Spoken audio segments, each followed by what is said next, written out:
Welcome to the Convos with Anita Santiago podcast. I am your host, Anita Santiago. Welcome.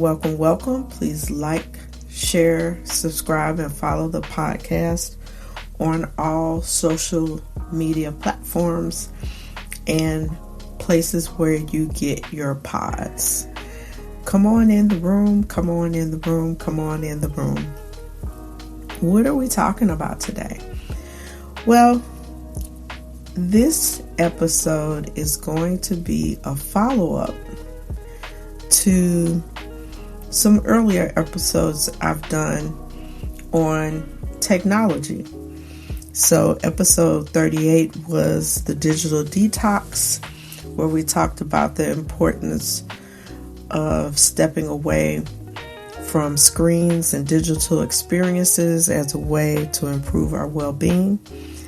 And episode 39, Don't Drown in the Noise, Creating a Positive Digital Experience, was focused on how to customize your digital experiences, especially on social media platforms, to be more consistent with the content that you enjoy and that you want to see.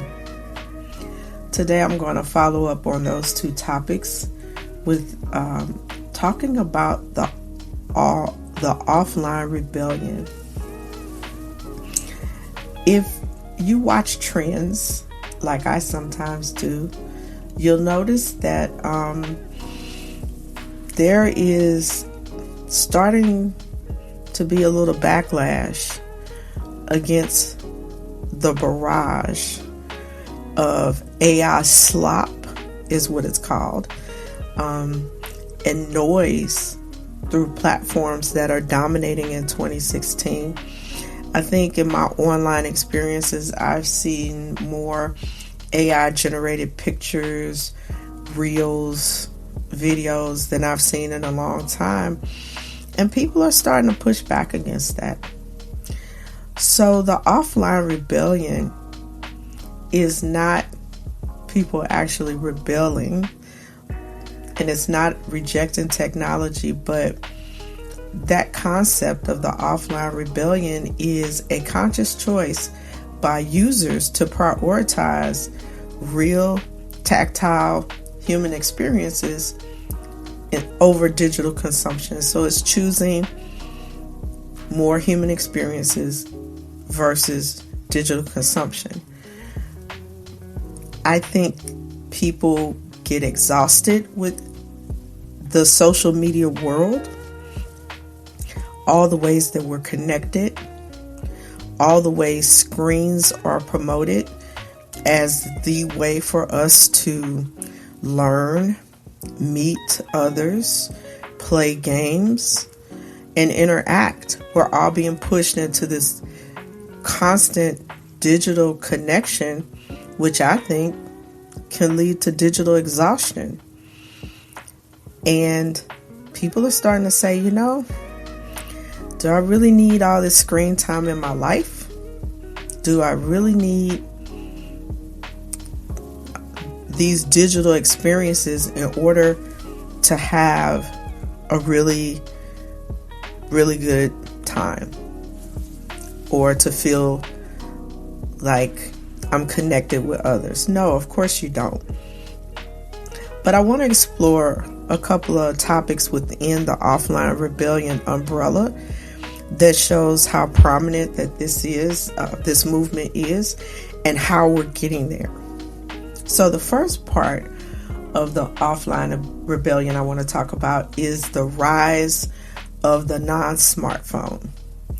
Sometimes these phones are referred to as dumb phones. These are the phones that many of us remember before the smartphones, the Nokias, the Motorola flip phone. I really did love that phone. The BlackBerry. These were phones that were maybe 3G, 4G, and they didn't do a lot. You didn't have a camera. The screens were not big enough where you could really view Facebook or IG, things of that nature. And they were really considered just phones. You used them for phone calls. There wasn't much else that you did with them. When text messaging came around, it was a little difficult to text message because the phone keypads, you had to hit that number in order to get the letter. So if you were typing and you needed the C, you had to hit the 1 3 times to get a C on your screen.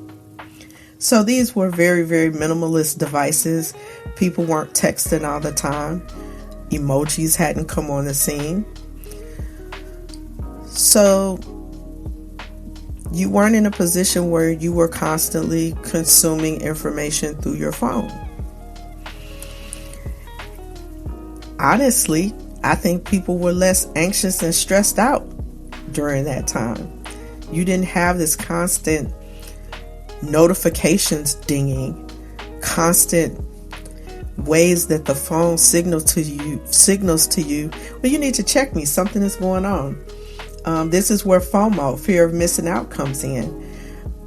You hear that ding, you hear a notification on a smartphone, and you're almost compelled to check it just in case you might be missing something important.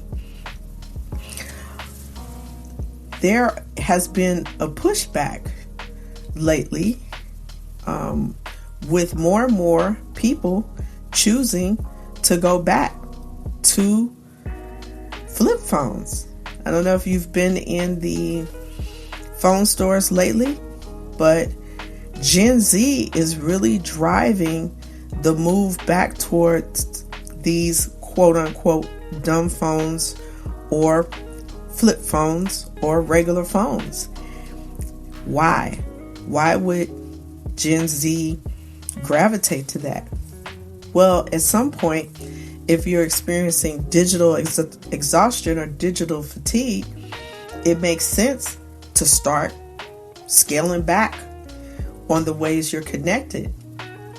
So if you go out to the internet and you do a search on dumb phones, you'll find some recent articles that highlight this.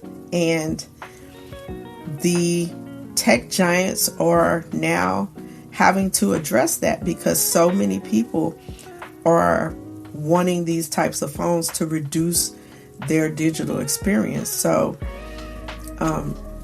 when it comes to finding ways to decrease the screen time, the constant feeling of connection, the dumb phones work. And it forces you to now, maybe you have to go to the computer to look at Facebook or IG or any of the other platforms that you use. But as you're walking around and you're shopping and you're picking up your kids, you don't have this sense of constantly being connected with these minimalist phones that reduce your screen time. So the rise of the flip phone or the minimalist phone or the dumb phone, whatever label we want to give it, is a big trend in people backing away from the feeling of being constantly connected. In addition to the minimalist phones, people are also choosing hobbies that don't involve technology. People are choosing hobbies like pottery, knitting, crocheting, book clubs, board games, things that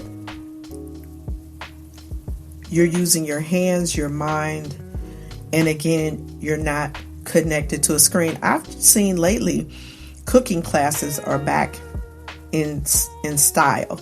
So all these places are having cooking classes for couples, things that you can do that don't require you to look at a screen.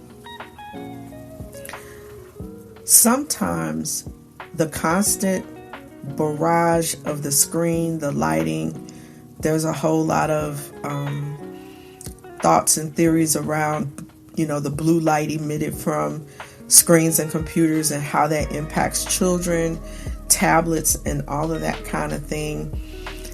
can really alter the way we think and how we do things. When you step away from those experiences and you get into something that you can use your hands, your senses, touch, smell, sight, and really experience those things, that can do a lot for you. What do you mean, Anita? How could it do a lot for me?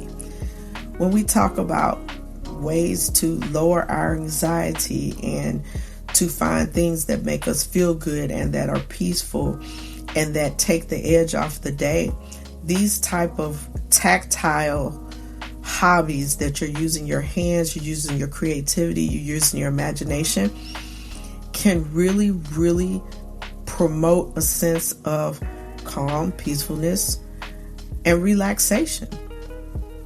And again, you're not connected to a screen. You're not looking at a screen. You're not consulting a screen. So having these types of hobbies can be very, very helpful. I know my newest hobby is crochet. And I know that's becoming very popular again as people search for ways to be creative that don't involve screen time.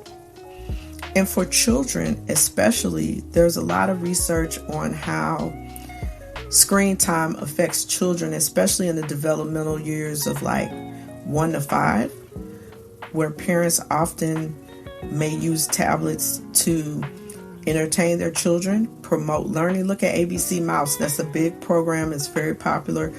And some of the other online learning systems, what's happened is we're saying, okay, in order for our kids to learn, we have to put them in front of a screen. But if you introduce them to hobbies like painting, coloring, creating paper projects, then they have a chance to really use their imagination, maybe even do some critical thinking. There are so many different hobbies out there.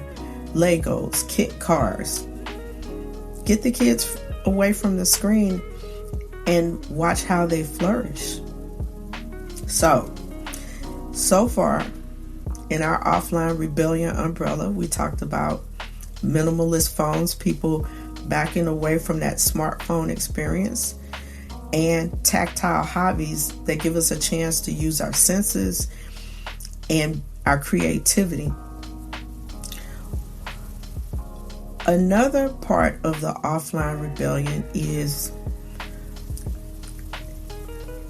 increasing your social interactions without the screen time, without the phone, the tablet, or the computer. There are so many ways that we are encouraged to connect socially online. So through social media platforms, dating sites, and then there are other sites that bring people together with the same interests, like Goodreads.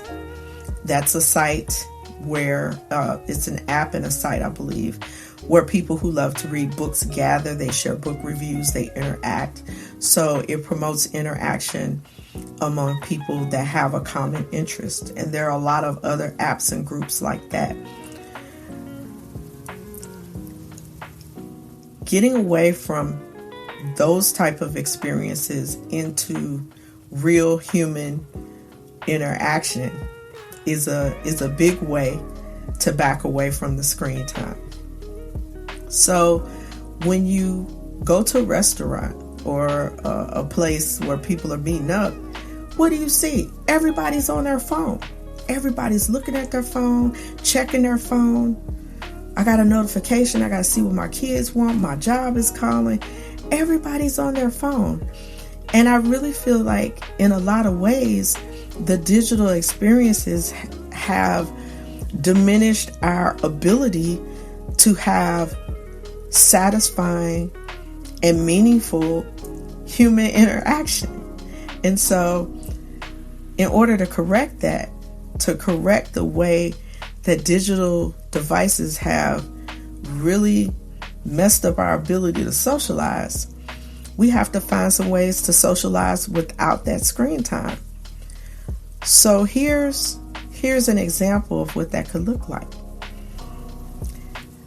You can have a gathering where guests are encouraged to put their phones face down and put them on silent, so that during that gathering, everybody's ringtone is not going off, if phones aren't, beeping and dinging, and those people in that gathering can really focus on the conversation, enjoying the company, and having really meaningful interactions. A lot of people are getting back to doing meetups like board game night, trivia night, karaoke, and those types of things, card games, spades, bid whist, bridge. My thing is mahjong. I love to play that. I actually have a set. So finding ideas to get your friends and family together that don't revolve around screen time, television, movies, could be a way to start introducing this principle in your circle that you spend the most time in.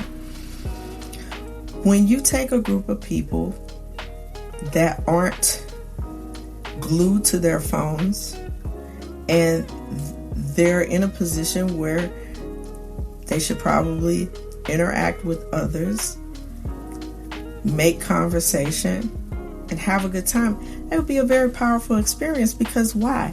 Many people are not good at that anymore. You don't have the opportunity to do that as much because so much revolves around the digital screen. So somebody wants to do a meetup. Hey, let's meet up on Zoom. Maybe meet up in person, meet up at the coffee shop or, a common location, and have that meeting in person if it's possible. There are so many ideas and ways that you can promote a no phone meetup experience for the purpose of helping those around you and yourself back away from the constant barrage of digital AI information that we deal with every day. When you're online, a lot of times people can't even tell anymore the difference between what's real and what's not real. So things circulate, take off, and go viral, only to find out that singer isn't a real singer, or that real was just something that was made up on AI. So taking my other two episodes into consideration, Digital Detox and Don't Drown in the Noise, the offline rebellion fits right in there because it promotes increasing your attention. It promotes the human experience. It promotes choosing the human interaction over the digital experience. Now, let's be clear. I'm not saying that there's not a place for digital experiences or digital platforms. Of course there is. But when we look at our lives and the quality of our lives, should that be the main thing? Should that be the thing that we're experiencing the most of? I think most people don't even really measure or know how much time they spend on a screen every day, because we hold those phones to the point where it doesn't feel abnormal anymore. I'm holding my phone. I'm looking for my phone. Where's my phone? I need to do this. I need to do that. Online banking. You need your phone. Maybe clocking in and out of work. You do that on your phone. Checking the kids at school or daycare. You do that on your phone. There's an app on your phone. If you might have a job where you have to log in on your phone. So if we were to actually track how many hours we spend with a screen in front of our face, we would probably be shocked. we would probably be shocked. I would argue that your attention is your most valuable currency, and you can choose to spend it offline if you like. There's nothing saying you have to be connected. Yes, you need digital platforms to do certain things. Yes, you need digital platforms to access information, but you can put boundaries there. You can control that, and it doesn't have to take over your life. So, this is the challenge that I'm going to give you, because I think challenges are fun. So, the challenge is called the 2-hour sunset. And what this challenge is you're going to be committed to being completely offline for the 2 hours leading up to the time you go to sleep for 7 days. Just for 1 week. And I want you to do that. And I want you to see if you can tell a difference in the quality of your life, the quality of your interactions, the quality of your social functioning when you start to decrease that screen time, when you start to back away from those digital experiences. I would even say you're probably going to feel less anxiety because you're not feeling like you have to respond all the time. You're not feeling like every time your phone dings, you have to do something, or your tablet or your computer. So that is the challenge. The 2-hour sunset challenge is you committed to being completely offline, no computer, no tablet. Put your phone on vibrate for the 2 hours leading up to sleep for 7 days, and see if you can tell a difference. If it works well for you, share it with someone. Share this episode with someone. Encourage someone to be more offline than they are online. Remember, the offline rebellion isn't about